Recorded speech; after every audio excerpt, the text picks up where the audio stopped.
বাগানের মালিক রে খুঁজা বাইর করছে যে ভাই তোমার গাছের আপেলই হবে, নদীতে পড়ছিল, খায়া ফেলছি, মাফ করে দাও। ওই বেটা ভাবছে মুরগা তো পাইছি, তোরে ছাড়ি তো ছাড়ি কি করে। বলছে এত তাড়াতাড়ি মাফ করা যাবে না, বাগানে মালিগিরি করতে পারলে মাফ করবো না, এলে করবো না। বলছে ঠিক আছে করবো, মাফ দরকার। দুনিয়ায় মালিগিরি সহ্য হবে, আখেরাতের আযাব সহ্য হবে না। একটু ভালো মতে বোঝেন।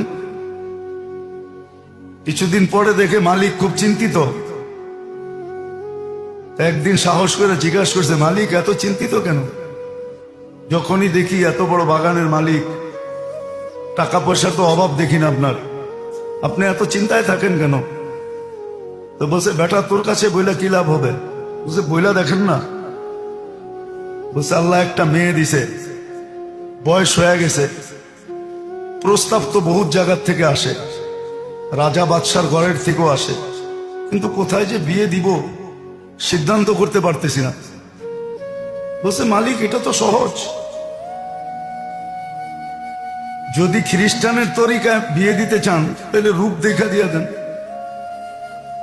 আর যদি ইহুদিদের তরিকায় বিয়ে দিতে চান তাহলে মাল দেখা দিয়ে দেন, আর যদি মুহাম্মদুর রাসূলুল্লাহ সাল্লাল্লাহু আলাইহি ওয়াসাল্লামের তরিকায় বিয়ে দিতে চান তো দিনদার দেখা দিয়ে দেন। বলছে বেটা তোর চেয়ে দিনদার তো আর কাউকে দেখি না দুনিয়াতে, চল আমার বাড়িতে।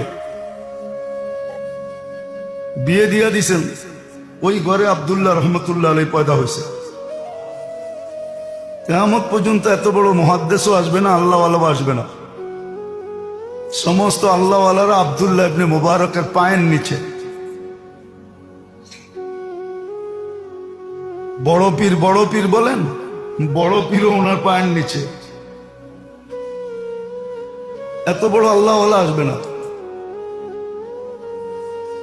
তো যেটা বুঝাইতেছিলাম, সুযোগ তো কাজে লাগাই নাই, সোহবতে যা শিখি নাই। ফার্সিতে একটা প্রবাদ বাক্য আছে, হামসুনিমান ডাঙ্গরে নিস্ত, আমার চেয়ে বড় কে। চিটাঙ্গের একটা প্রবাদ বাক্য আছে, চিটাঙ্গে আছে এখানে, আরত হারত নানারত, আরত হারত আর নানারত। যা আছে আমগো বাড়ি আর আমার নানার বাড়ি আর আমার শ্বশুর বাড়ি, আর কোথাও নেই। এই তিন জায়গায় আছে, আর কোথাও কিছু নাই। আমরাও তো শিখি নাই, ঠিক না? এই যে আছে চিটা।